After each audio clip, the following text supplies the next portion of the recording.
Did you hit record, Ralph? I did. Nice job. Okay, so that's okay, Janine? We're good? Okay, so we're gonna try to keep on time and everything, and we'll stop after every section. So this is Start Smart, and ideally, when you do this live, it's 2 hours, and it's very interactive, which is great.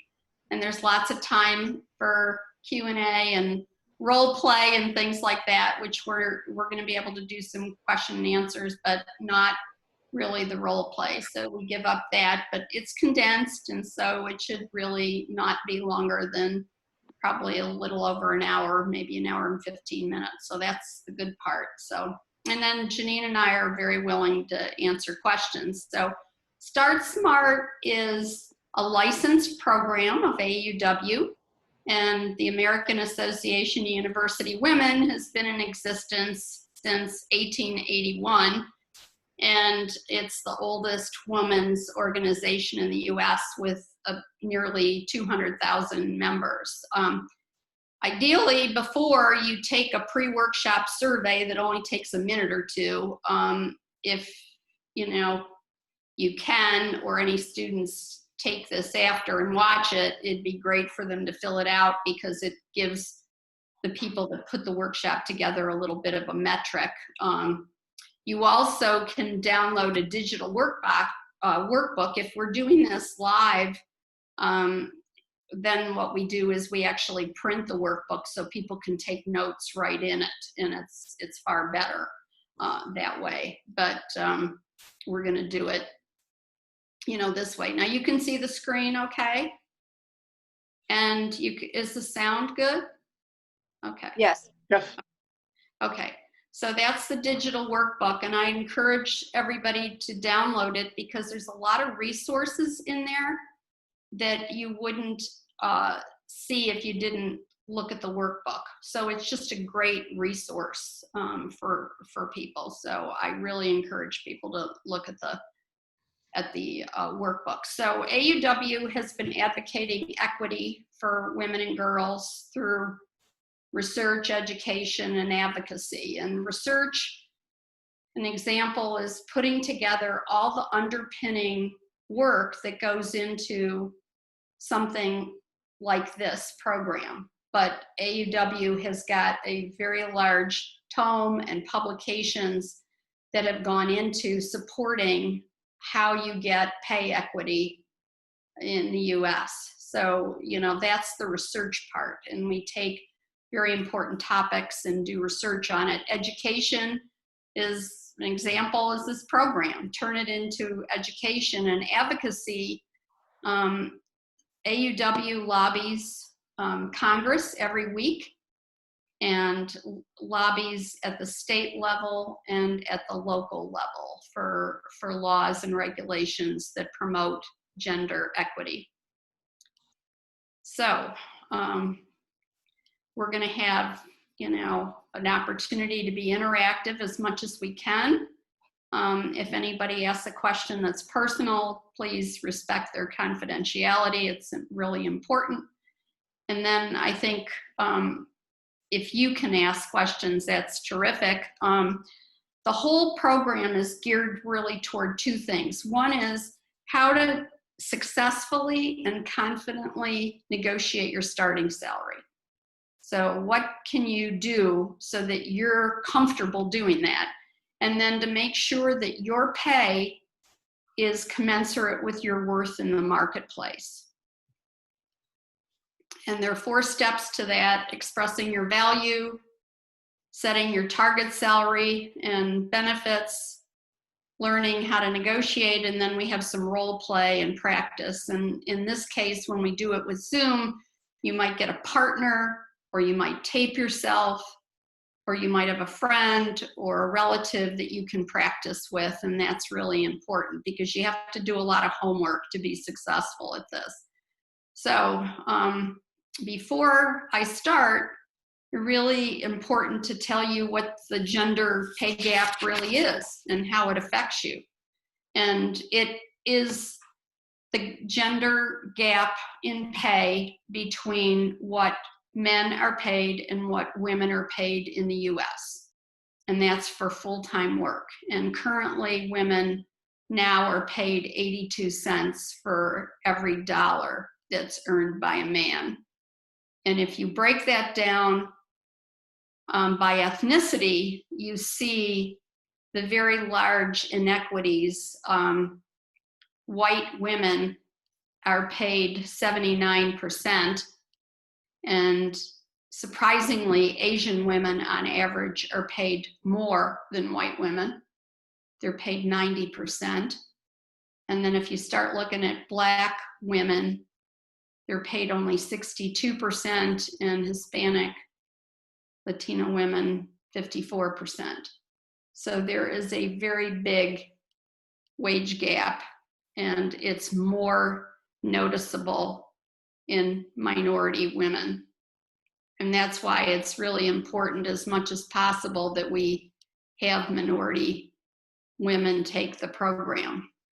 So I added these slides, which are based on the US labor statistics, and this is the latest data from 2018. Can you see these, or do you see the pictures of us? No, we can see those.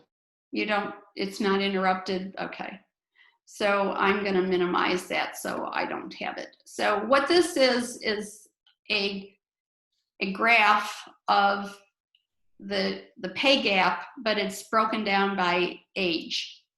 And women are in green, and then if you look at males, it's in blue, and the gap is, you see, is in blue. And surprisingly, the gap gets bigger as you break it down by age. And this is the research that AAUW has done based on labor statistics information, the latest data that there are.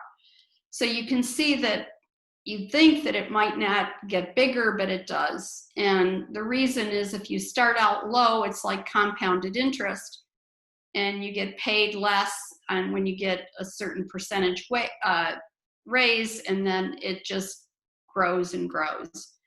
And also you see it broken down by education. And when you look at less than a high school diploma, and then you go all the way up to an advanced degree, it does nothing but get bigger. So again, this is a real thing, and it's very significant. And AAUW is devoted to try to close the wage gap by 2030, and part of it is to promote programs like this to do that. So groups have estimated what losses there are over a career, and you can lose as much as $400,000 over a 40-year career on average compared to men.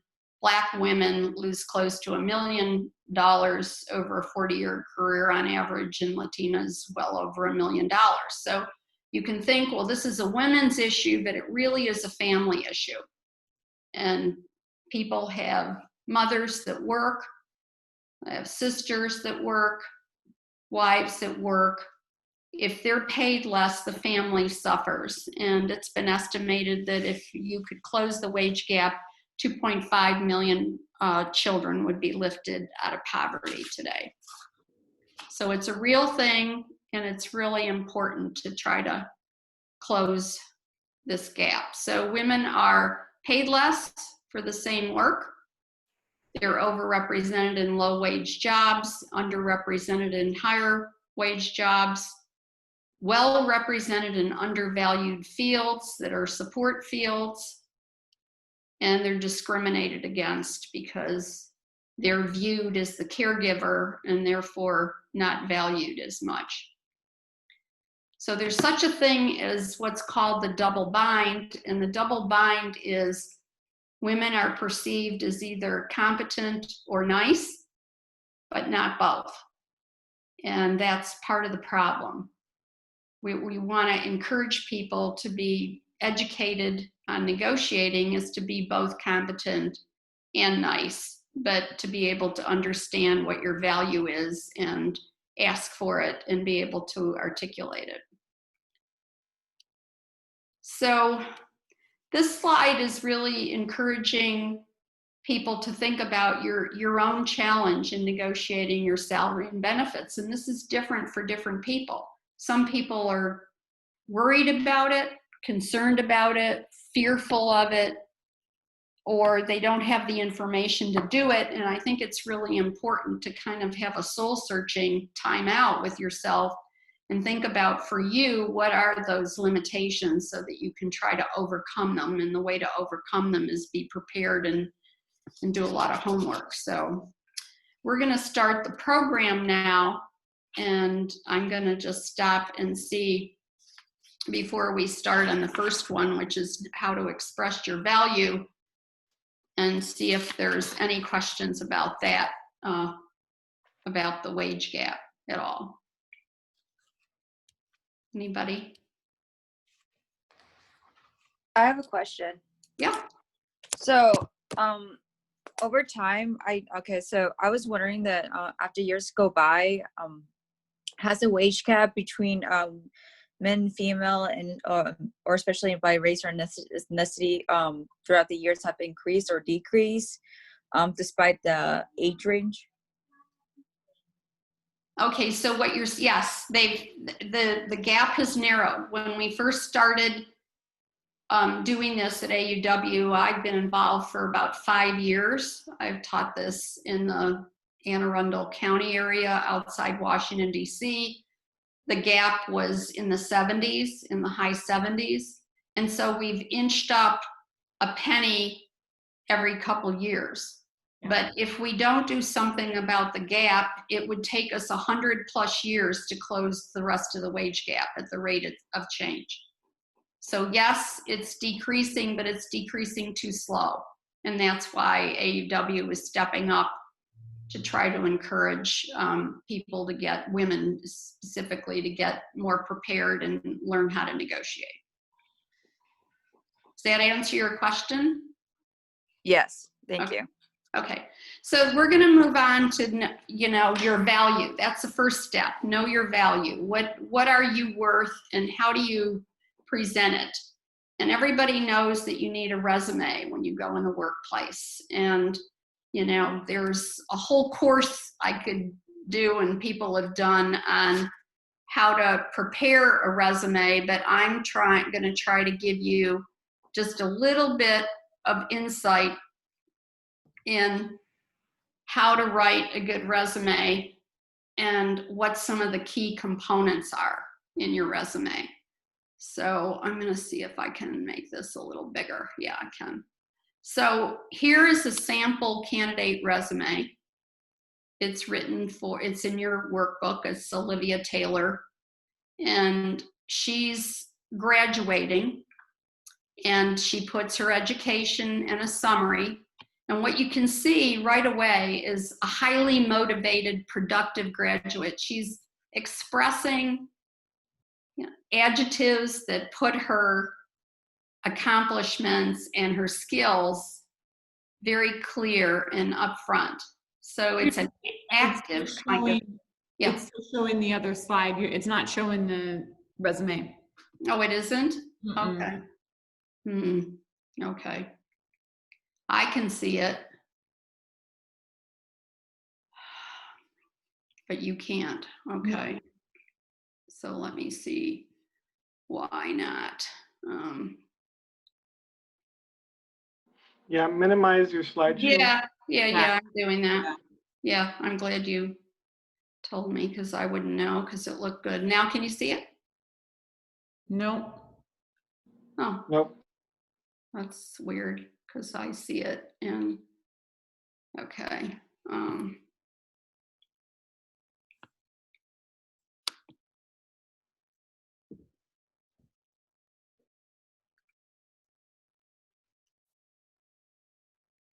Can you see it now? Nope. Oh, that's weird, because it worked before. So, and I see it, so I don't know how it could be not showing my screen. Let me see.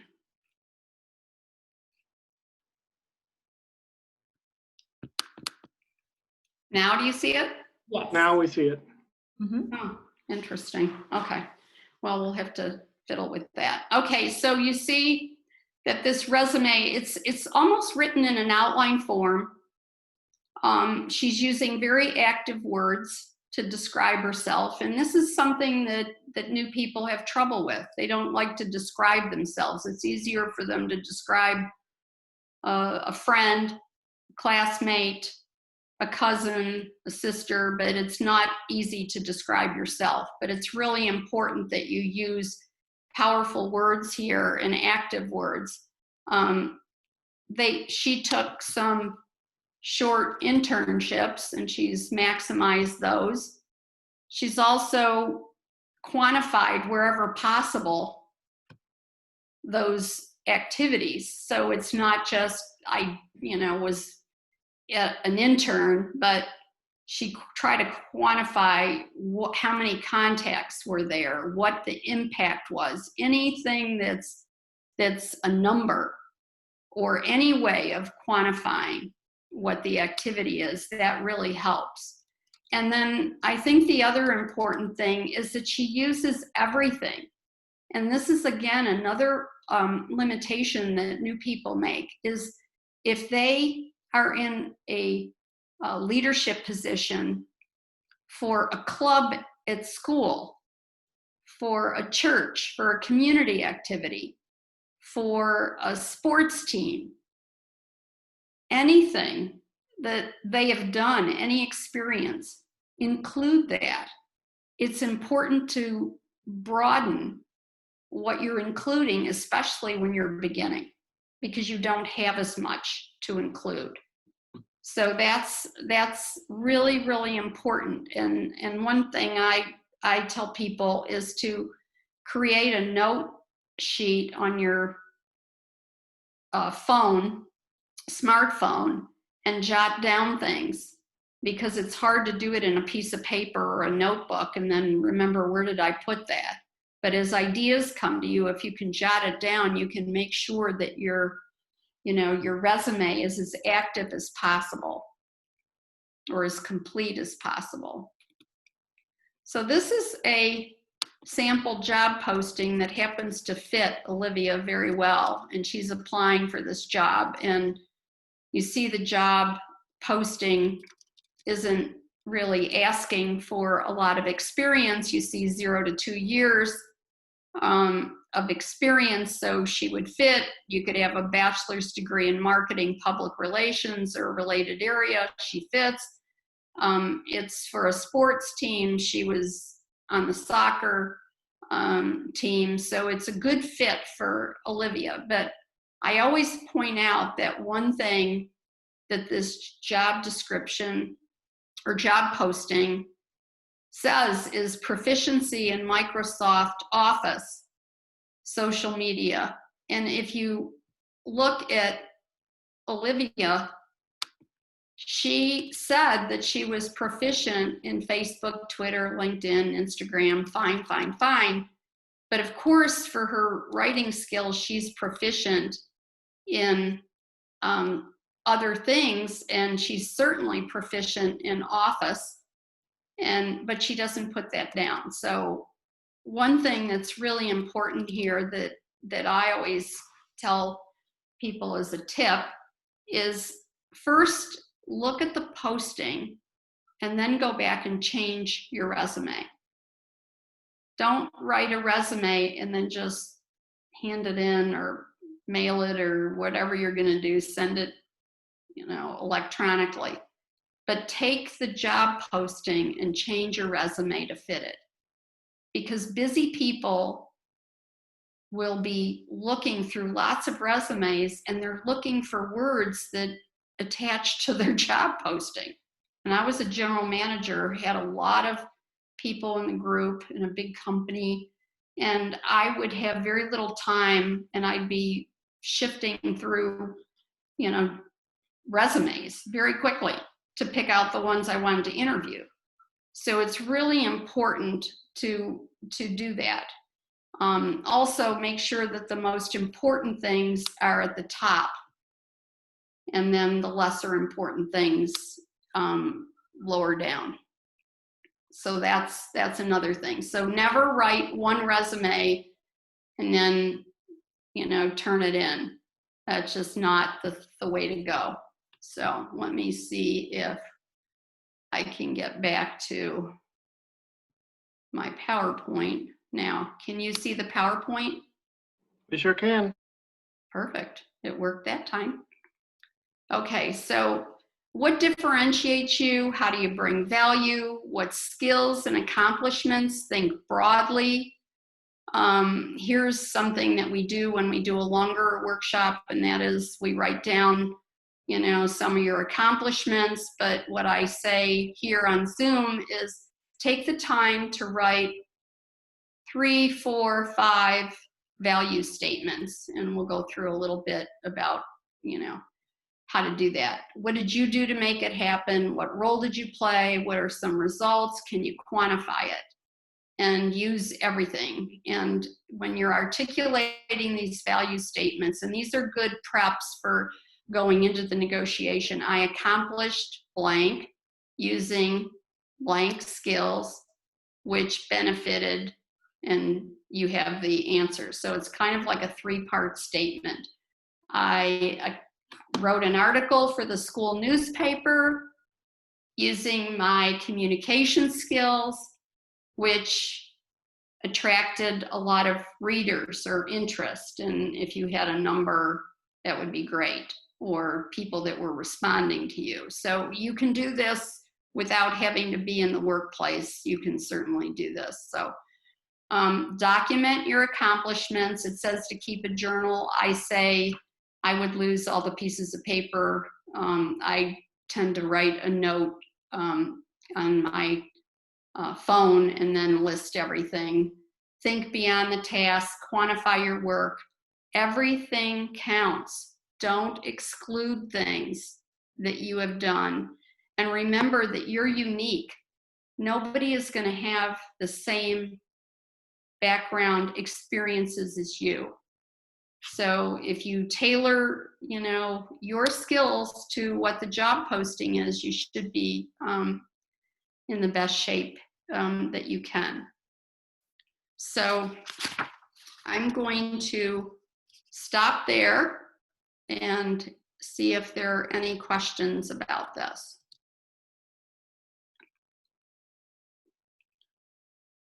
Anybody have a question? Concern? Okay. We're going to go on to how to know your target salary and your benefits. So there's 6 steps to doing this. Identify comparable job titles, find the market rate, and establish a target salary. I'm going to go through that. Use your target salary to create a range. Determine a walk-away point. Create a realistic budget, and assess the value of your benefits.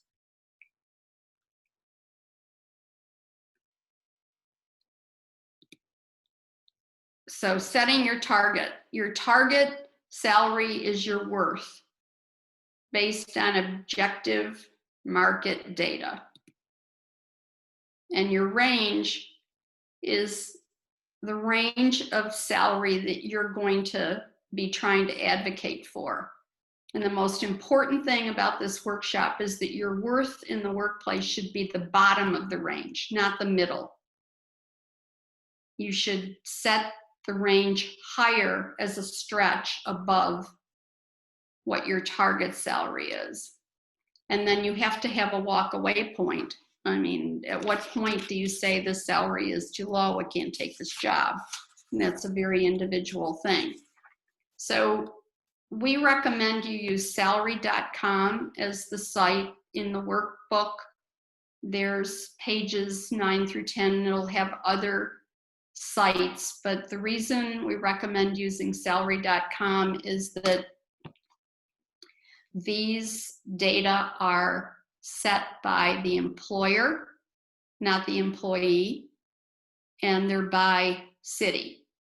So you can actually plug in your job and the city and you can see the range of salaries for that job. So that's really important that you have good objective data, and you know, it's really a valuable resource, and it's fun to go on salary.com and just play around. And I've done it for like nurses in our area, for example, starting out. There's a different set of salaries if you're in Cape Coral than if you're in Fort Myers or Naples.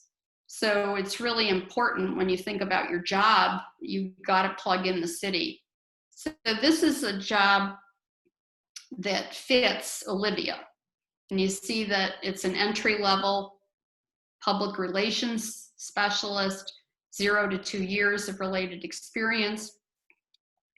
So it fits her, and it describes this job that she's applying for. So it's really useful, and this is from salary.com.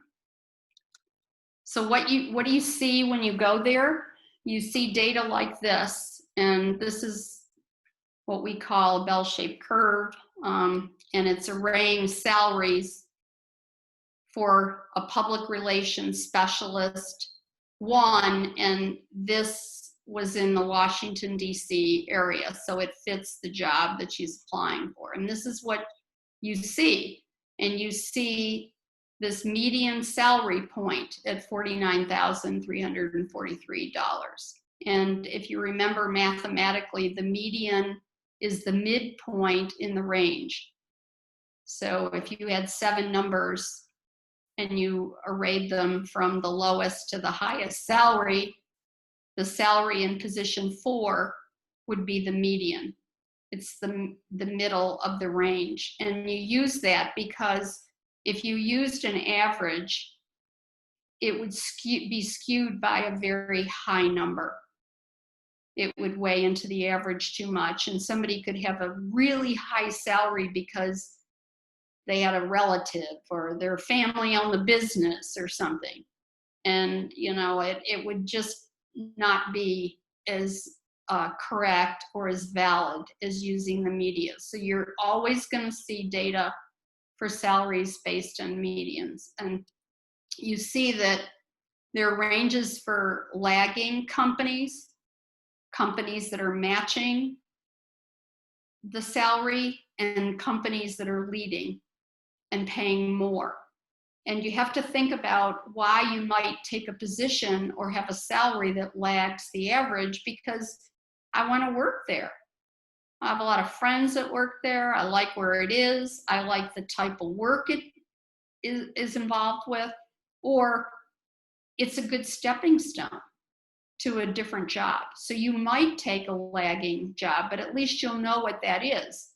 And then you see the match, and then you see a company that might have to lead the market for a whole variety of other reasons. They want to attract people. They want to be known as paying higher. So you're going to see what those averages are. So let's just take the example of the middle and the match. So 49,343. And we'll say that's really for this job description with no experience or a couple years experience, that's the salary. And you have to fit, your experience has to fit the job public relations specialist 1. So you have to be a good fit. But if you are a good fit, let's just make the assumption that we're going to talk about a good fit, then we've got to set a target salary that you know, and your employer will know this. They've looked at the same data. So, you know, if you go in there completely devoid of this information, it's not going to put you in a very good position. You wouldn't know what you're worth, but they know it. So what are you going to do? Well, let's say you're a good fit. Then if you're a good fit, your target salary should be this middle point, the 49,000 range. If you have more skills than the match of the description, then you could raise that. If you have fewer, you could back off of that. But remember, your target salary is the salary at the bottom of what you're negotiating. It's not, gee, I'd love 49,000. It's, I want 49,000 plus, because we're trying to correct an inequity, and I guarantee you that men have gone in with this position of stretching for a higher salary. So your range is going to be set where the bottom is the target salary. And then you're going to, if you don't have a lot of experience, you're going to set something around 10, 15% higher than that to go in with the range. And that's an important thing. You want to go up from there realistically. Now, if you're in the workplace and you've had 10 years experience and you've got all kinds of skills and you can, you know, advocate for yourself that these skills for your experience would necessitate that you should be paid higher, then you might go beyond 10% or 15%. But I think for starting people where you don't have that, that's realistic. So now you have to decide, with that range in mind, how do I walk away? And I think the answer is a budget. Now, every time I've done this live and I've asked the students, do you have a budget? Almost everybody says yes, which is impressive. So I think it's important to create a budget. There's lots of sites that help you do this. And it's, you know, something you need to do if you want to know what your walk away point is, because you're never going to know that if you don't know if you can live on it. There's a great site that helps you look at take-home pay for the city called paycheckcity.com. It's in the workbook. And I've played around with that site, and you can put in a salary, you could put in the exemptions, and it'll tell you how much you're going to take home. It also helps you if it's an hourly wage versus an annual salary. So it's a lot of fun, and you can play around with it ahead of time. Excuse me. So that's really useful to do, but you have to create a realistic budget, because if you can't live with the budget, then there's, you know, you're going to have to either live in a different city or go into debt for a while or find a different company or really work harder to negotiate, you know, a more realistic salary. And I will say, before we leave that on your budget, is be realistic. I've had people in the workshop say, well, I'm a shoe addict and I really have to buy nice shoes. And somebody else says, I love Starbucks and I have to have my Starbucks. So you have to be realistic with yourself about what, you know, what goes into that. And then there's benefits, and above and beyond the salary, you have to consider benefits, and there's all kinds of benefits. And this is just a good thing to keep in mind before you're negotiating, to think about what range of benefits there are, because some people don't think about them. I mean, family leave may be important to one person. We had a person in class that had kids. That was really important. Flex time was important, health insurance, but somebody else, that may not be important.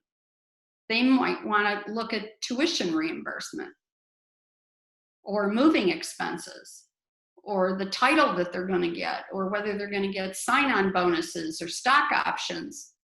So one thing that's really useful for you to do is take time and think about what are the 3 or so most important benefits. And some companies will negotiate on some of them, but not on others.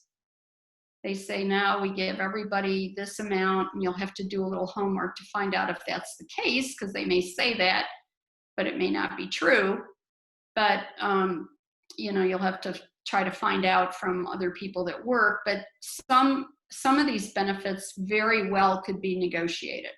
And there's one benefit that I always add that isn't on here, but that's when you start. Some companies will press you to start at a certain time that's inconvenient, but you may feel that you need some time to do something else, to take time off, to whatever. So your start time can be another negotiation point that you want to consider. And the workbook goes into some discussions, but you've got to have a little bit of a soul searching with yourself about which of these benefits are important for you. And I'm going to stop there. Maybe I'll back it up so we can stay on the benefits, and then just say, are there any questions or anything that needs clarification that I've gone over rather quickly?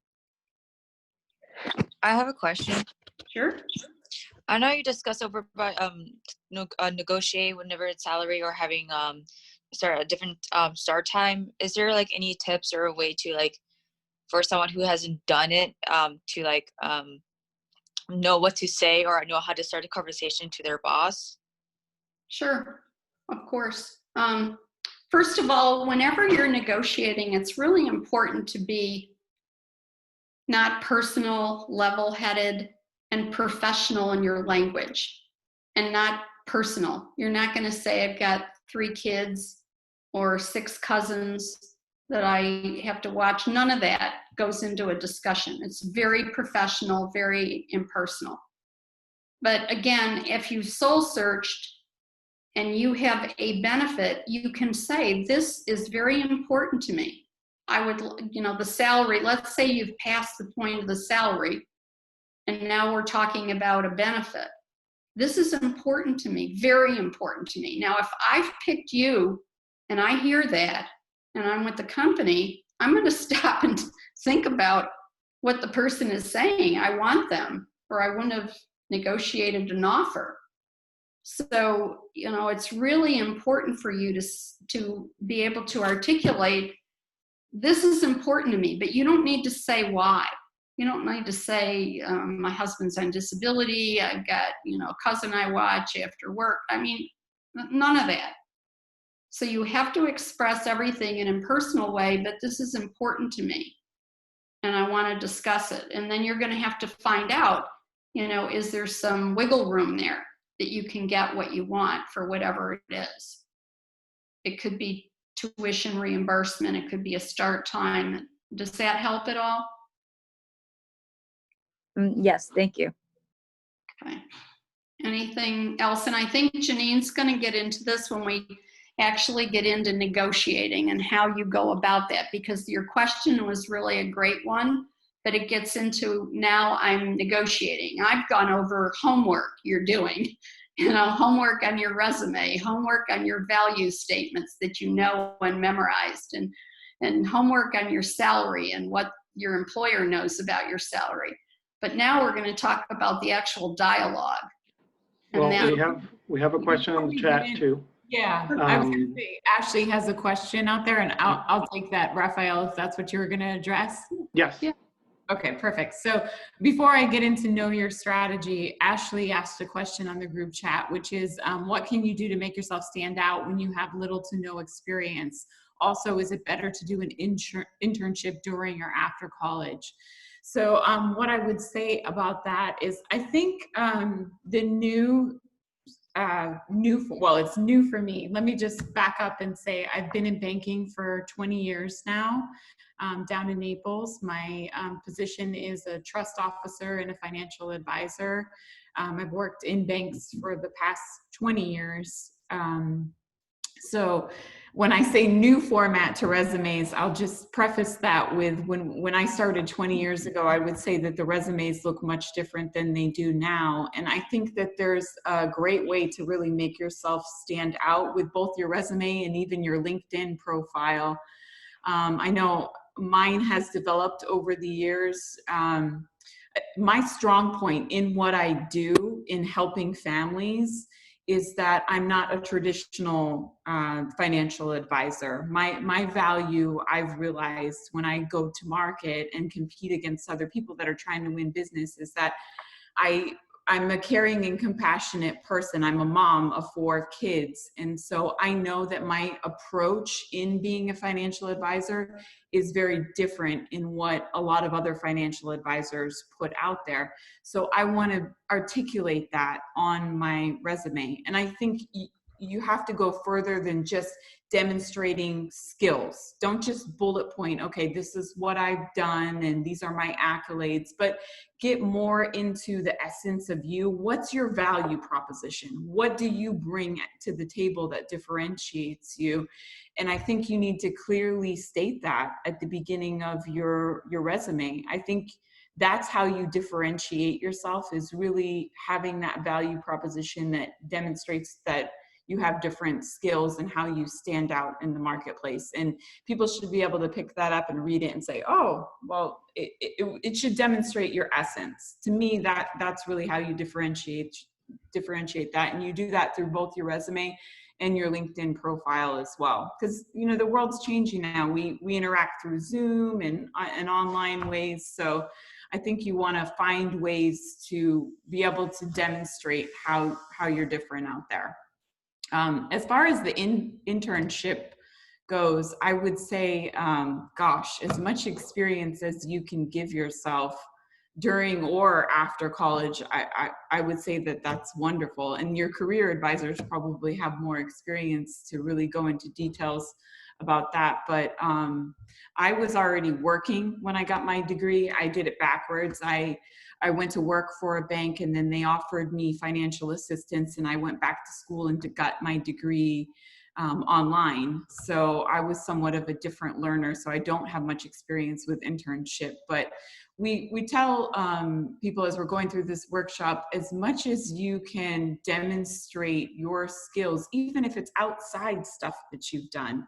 My resume reflects this work that I'm doing now. I'm very involved with the American Association of University Women because it's something important to me.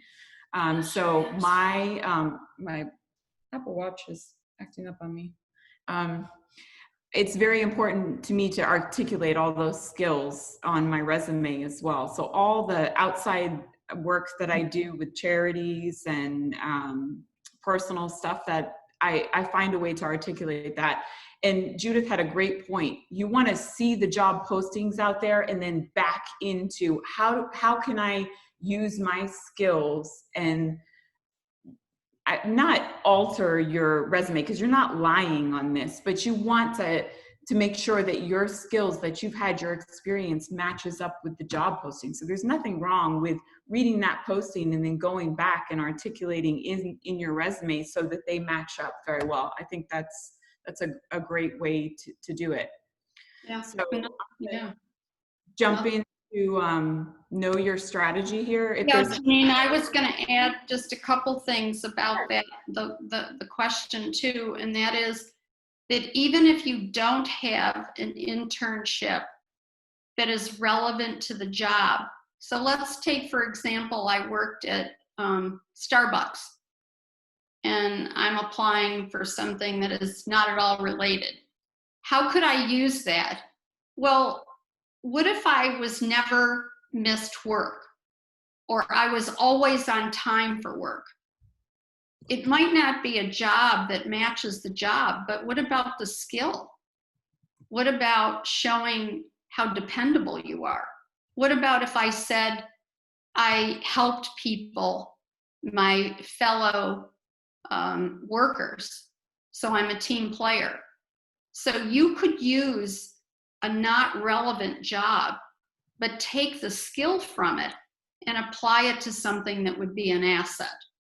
So just because you don't have an internship in a good match for your job, you could have skills that you're going to bring over from a job that somebody might really value, and you can articulate on your resume. Does that help, what we've said, or do you still have questions about?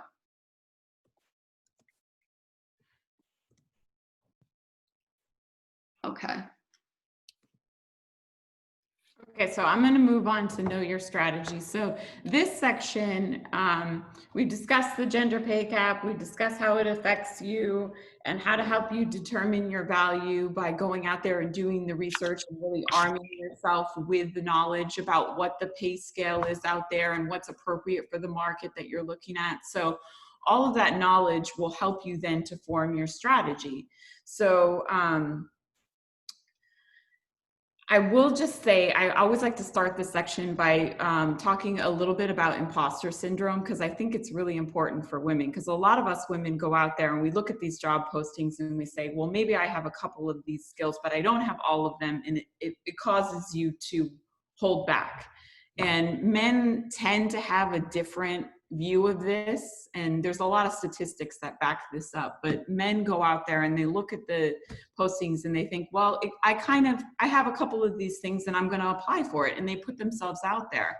And so if you don't know about imposter syndrome, I would definitely Google it and do some research out there. There's an awesome TED talk out there about it. But just understand that we as women sometimes hesitate because that's how we've kind of been, how we've been raised to not put ourselves out there, but just have the confidence to know that if this is an appropriate job, put yourself out there, go ahead and put yourself through the process of applying. And if nothing else, it gives you the experience, because that's where you're really going to get the confidence in this, is getting the experience of applying and the negotiation. And if it doesn't work out in your favor, then put it aside and just say, okay, that was another experience, and I put that in my back pocket and keep going. So we also tend to think that negotiation is kind of a nasty thing, and it's not something that we want to engage in. But I will say that I feel that if you prepare yourself appropriately, you can look at it in a different way. And negotiation is something that it's a back and forth. You don't have to see it as a negative thing. This is something that is necessary for you to be able to articulate what you need in these scenarios. So preparation is huge. Preparation is key. Preparation and practice. So bringing your notes into your negotiation, and Judith and I feel different about this. I feel that it's appropriate to do. Often I never open my notebook. When I prepare for a meeting, I always have notes, but I often don't even open them. It's just the exercise of actually preparing yourself and having the notes that is useful enough at times. You don't even have to refer to them. Remain positive and flexible. So if you feel that you're not getting where you want the conversation to go, it's important to remain positive. Don't take an adversarial position. And I will say that you need to have an offer first and foremost. We do advocate for that. So you don't want to engage in a scenario where you're already having conversations about potential salary. That you want to have the offer on the table and know that they want you prior to engaging in any type of negotiation. So make sure that offer is on the table, you know where you stand, and that's going to put you in a strong position to be able to negotiate. Negotiation isn't a battle, it's a conversation. We touched on that. Don't get personal. So you never want to say, well, that salary is not going to work for me because I have to pay for daycare and blah, blah, blah. As we talked about earlier, you have to know what your budget is. You have to know what your expenses are. You have to know what your needs are personally going into this scenario. So you've armed yourself with the appropriate number for you and the appropriate pay for the job that you're entering. So you have those facts out there. You don't want to enter into conversations of, I need this, or this is what my scenario is. It doesn't matter. So don't get personal. Anticipate your employer's reactions and responses. So if you're thinking, if you have some idea about how the conversation will go, in that you have specific numbers that you want to put out there, or specific benefits that you're going to be vying for. We'll get to this a little bit later on, but you want to rehearse that. You want to think about, all right, if I'm intending on asking for this, what are the potential scenarios and how am I going to react to that? And we'll talk about that a little bit in more detail. Remember, your employer has picked you, and this is where it comes down to, we want you to have an offer on the table before you're negotiating anything. So make sure that they want you, and that's going to put you in the power position to move forward with the negotiations. Okay, so for this one, what are your salary expectations? So in the state of Florida, unfortunately, there are no laws about asking a candidate about what their salary history has been. So there are many states now that actually have enacted laws around this, and that's a protected question. That's not something that they can ask. But we go into it a little bit more on our workbook. If you guys want to take a look at that later on, there's more information about protected questions in our country and things that you can ask and can't ask.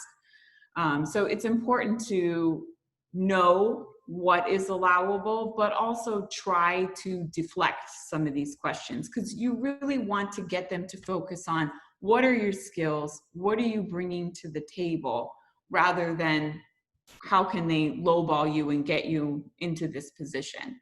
So this is where we're saying that the knowledge is so crucial here, really understanding what the pay is in your market, really understanding what you bring to the table, and then being in a position to reposition these questions when they come to you of, can you please tell me your salary history? Well, actually, I would like to understand more details about the specifics of this job, and is it really similar to what I was doing in the past? Because I bring XYZ to the table, and I want to make sure that I'm being compensated appropriately for those skills. There's a way to reposition those questions to put it back on them, and really get to the point where you're asking for them to make the offer to you. You want to get the offer out on the table from them of what their range is, not you coming in with your amount, which could be lower than what they were willing to pay. You don't want to be in a position of offering yourself up for too low. So if your employer asks for the salary history, here's some potential responses. So the position is not exactly the same as my last job. I went into that. I'd appreciate if you could make me an offer on what you've budgeted. So really putting the ball in their court. What are you budgeting for this position? My salary and history are in line with my professional achievements and the requirements of the position. So really just put the ball back in their court. You want to push for them to put out what they're willing to pay.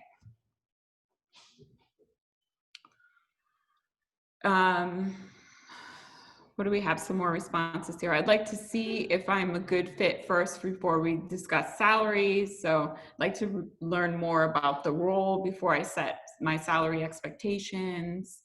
I'd appreciate if you made me an offer based on what you, is that the same as what we just went through? We can go to the next one, Judith. No, but you covered them.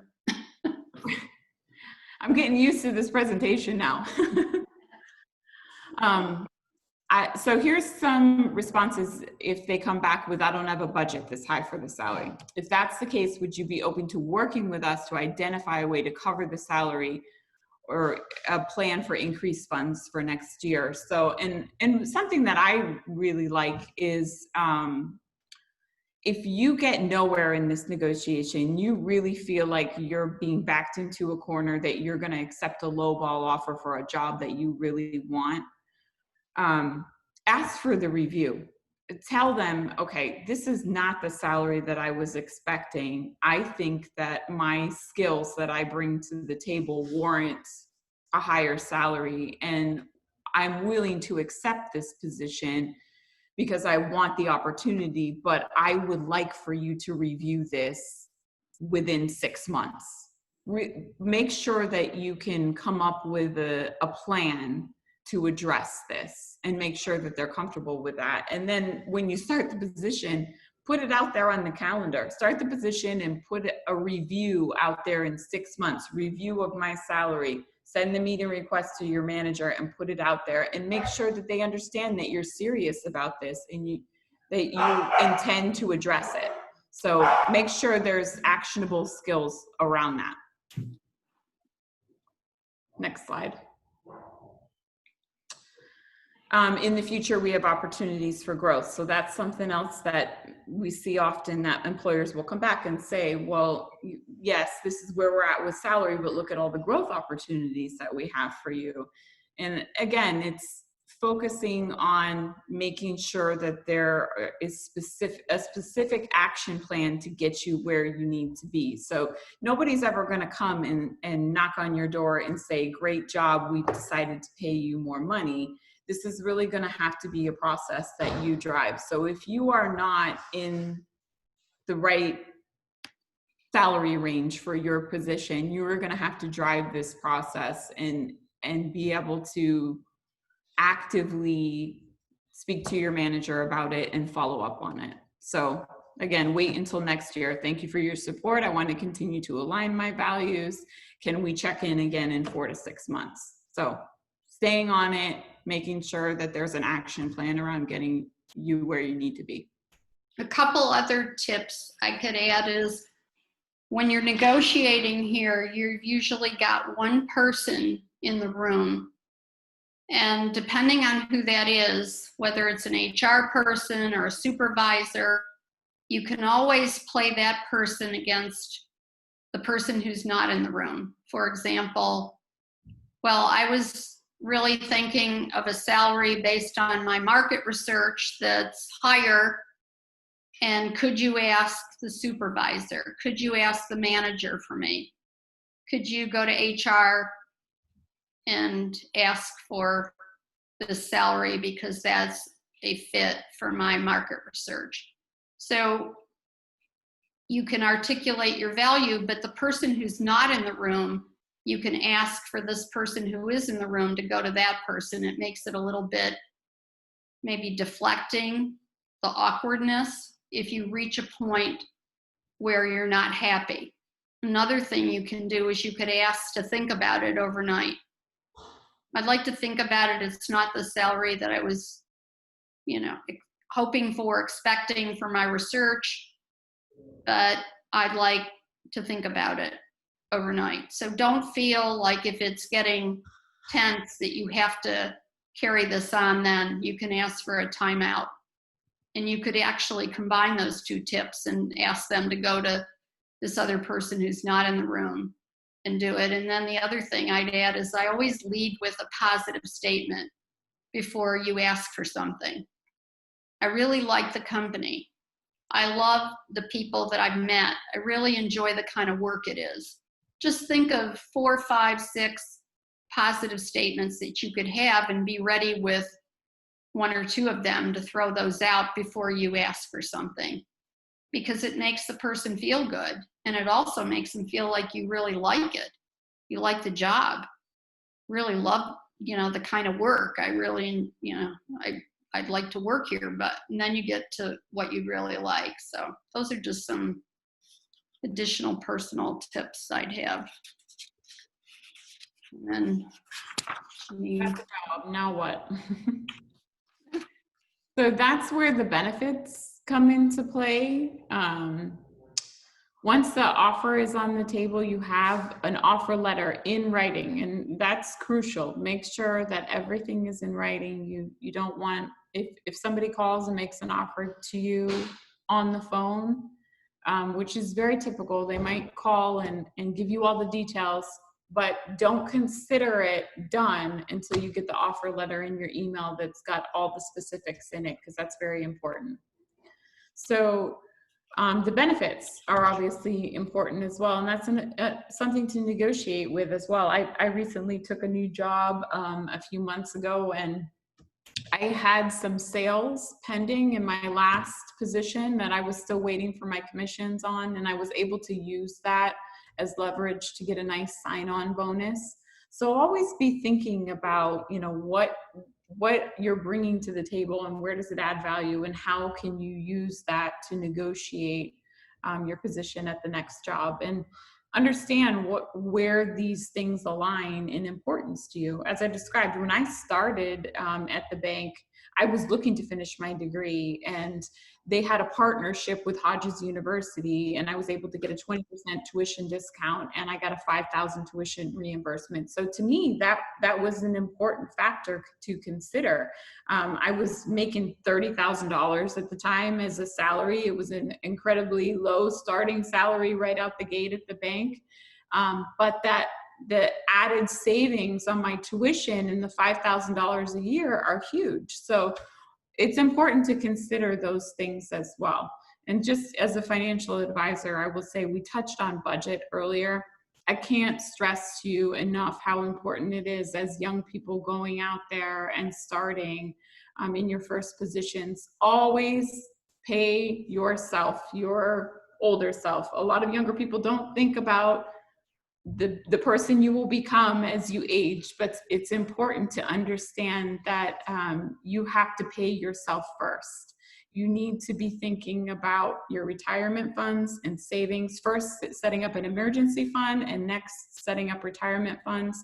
When I started at the bank at 21 years old, I've always been disciplined about putting a percentage of my salary away every year. And I know you guys have taken some class that has shown you the power of compound interest, and you know how huge it is. So the fact of just starting right out the gate as a young person in your first job and starting with that discipline of putting a percentage of your salary away will have a huge impact in your savings over lifetime. So get started as early as you can in life.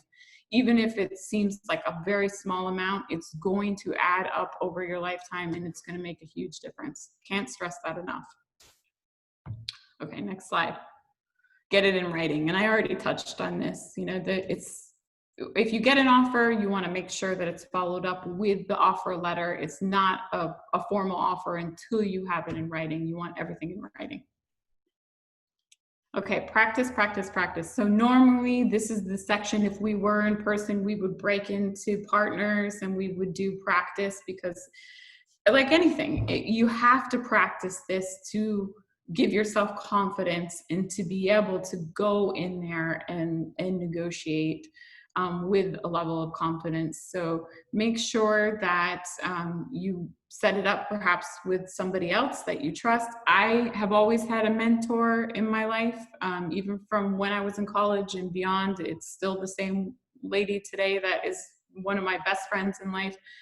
She's followed me through my 20-year banking career, and she's one of those people that if I have a big presentation that I'm working on, I go to her and she listens to me for anything that I need some advice on. So if you don't have somebody like that, I encourage you to get somebody like that. I'm here, Judith's here. There's lots of people out in the community.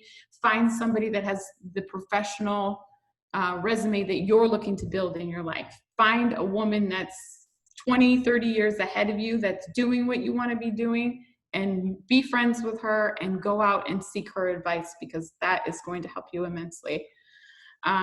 Also video yourself. If I have a huge presentation that I'm going to prepare for, I video myself. I'll do all the notes, get all ready, sit down and video yourself, and then watch it and see where you can improve. And I started this whole presentation, my section, stating that the knowledge is so important, and it is. The more knowledge that you arm yourself with, the more confident that you're going to be when you present this information. When they come back with questions of you, if you have the answers and you're prepared for them, it's going to be so much easier to negotiate your way through this stuff. So make sure that you've armed yourself. So, and that's what these bullet points say. I mean, have the target salary in mind, sell yourself and aim high. You have to make sure that you have the information to be able to go back and forth in this negotiation as needed. Practice makes perfect. Yep, as I said, that's huge. Clothing as well. It's such a simple thing, but it seems really silly, but when I go to an interview, I never wear a new outfit. I wear something that makes me very confident, but you have to have worn it before and know that it's not going to be something that's going to make you uncomfortable in any way. If you've never worn the outfit before and you go in there and it's scratching the heck out of you or something. You don't want any type of distractions whatsoever. So choose something that you've worn before, but choose something that makes you incredibly confident. What other? I'm trying to think if there's any other words of advice I can give for that. It touches briefly in our workbook about the Wonder Woman posture. And if you haven't heard about that, I would encourage you to look up the TED Talk on that. Really interesting TED Talk about the Wonder Woman posture. But just getting in that Wonder Woman stance and standing there and assuming that posture and exuding the confidence that comes with that posture, practicing that ahead of time. I mean, of course, you're not going to go into interview process and stand there in the Wonder Woman stance, but just ahead of time, building up that confidence and preparing yourself with your presentation, with the materials, getting into that frame of mind of confidence is going to go a long way. It's going to go a long way. Is there other questions about negotiating at all? About the process?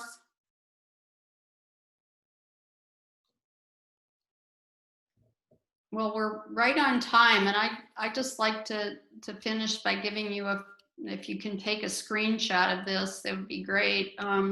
If you can fill out the pre-workshop survey that's posted, AAUW likes to see the impact of the course and suggestions, etc. So there's a post-workshop survey as well.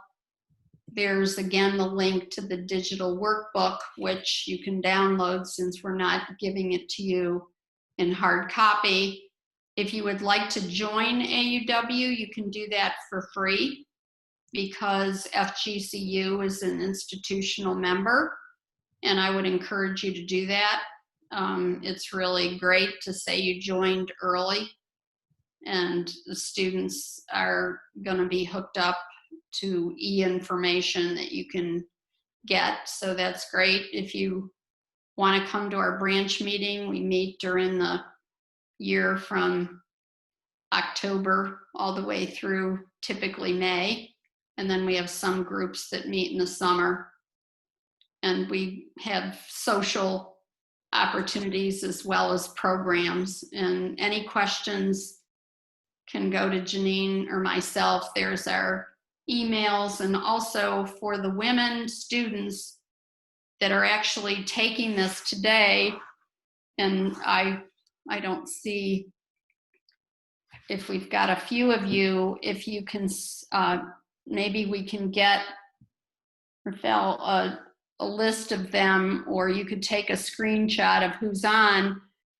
Dress for Success will let you go for a personal fitting and give you a free outfit. I have to turn in your names, and it will just be available to the people that took it today on Zoom, not the people who watched the video after, but anybody who took it. I can turn in your names and contacts for the women, and you can get a free business outfit suitable for whatever job you're going to be trying for, and including shoes, handbag, jewelry, whole works for free.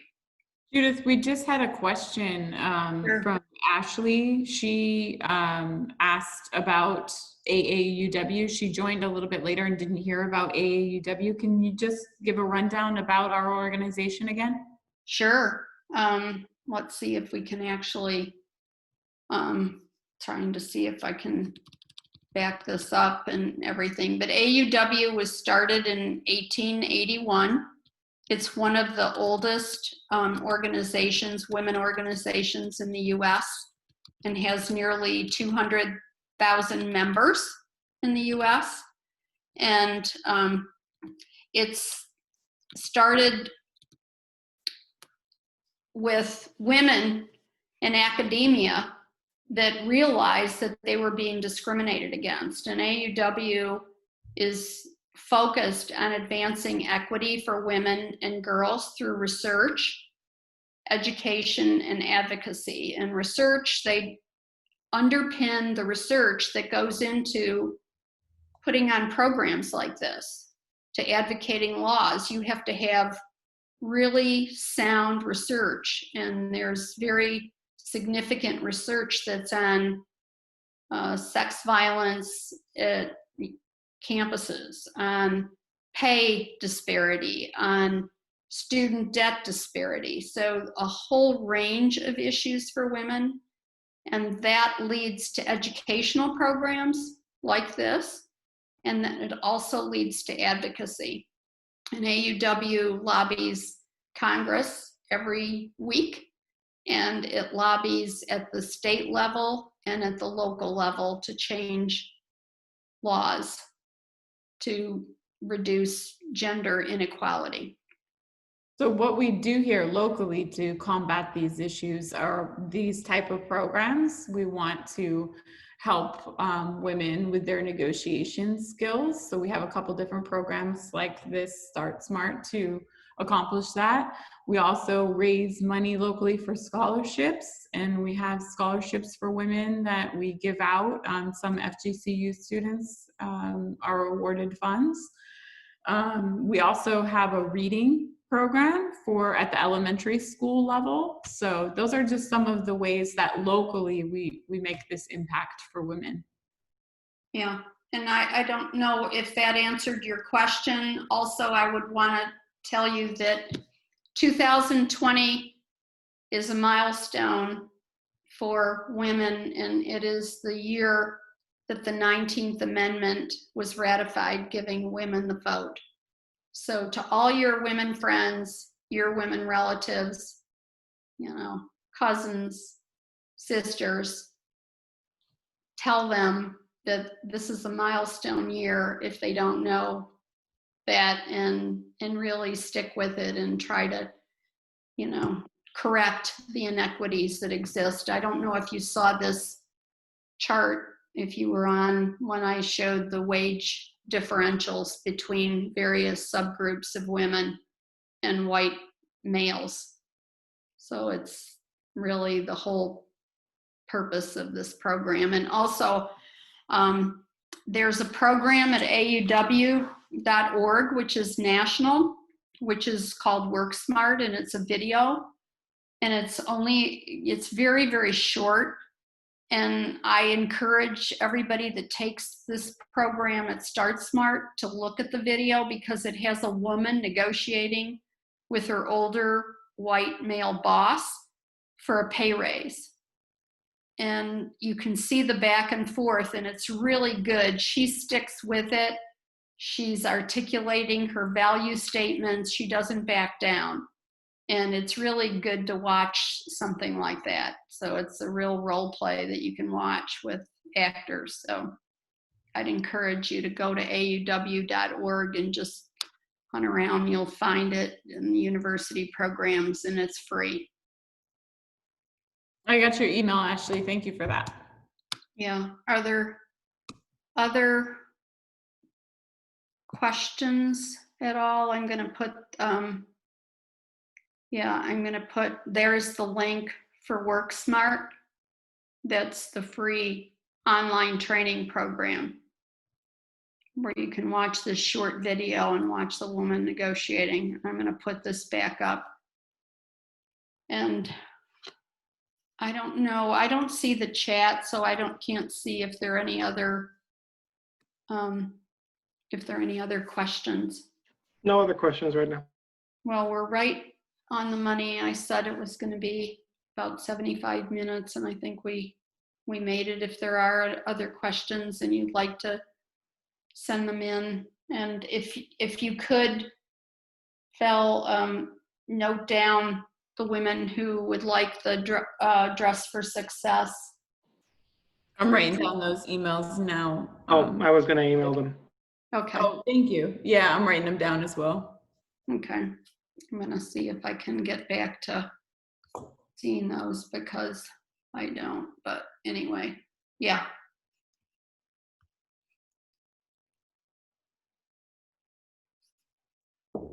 See if yeah. Oh, got a group here.